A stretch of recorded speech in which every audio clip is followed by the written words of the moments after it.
So I saw last week, and you've been doing this quite a bit on Good Morning Football, but this one resonates with me because one of my favorite movies of all time is Network. I think anybody who works in this industry, on television, radio, what have you, in the communications industry, it's required viewing, that movie from the 1970s, the mid 70s, and the character that Peter Finch played and won an Oscar for posthumously, as I might add.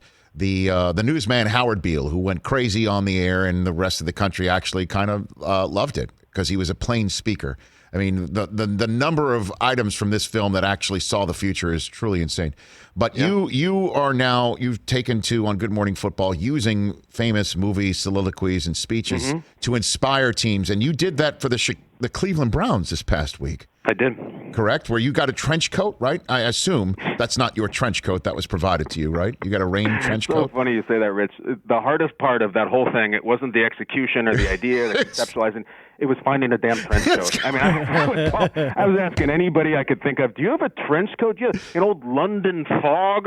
Eventually, I found one to a friend of a friend, and it was like my white whale. Okay, and so because you can't do it without the trench coat and looking like you just came in from the pouring rain and lost your mind. And the neat thing is that I think you inspired. I saw people on Twitter, like a little kid, go to a window on behalf of the Cleveland Browns and scream, "I'm mad as hell, and I'm not going to take it anymore," which means you've brought some good to the world.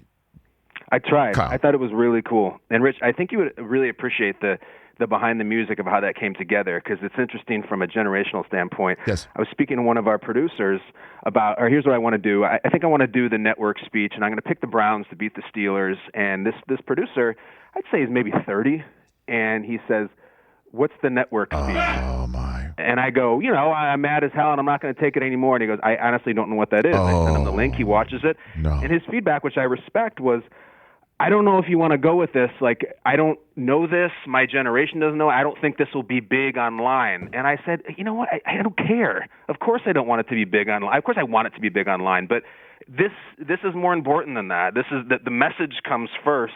And he, to his credit, said, "You should probably go with something else." And I'm like, no, I'm not going with anything else. And here's why. Because that was specifically picked for Browns fans who, the young Browns fans don't appreciate what that game meant as much as the older ones. These are for Browns fans in their 40s, 50s, and 60s who have gone through this for 25 years with the Browns. They understand Howard Beale. They remember it. They ain't on TikTok, but they know what it's like to be mad as hell. And so it was picked for a very specific reason that a 30-year-old would not understand. Hey, you watched all the way to the end. Thanks for that. Watch more right here.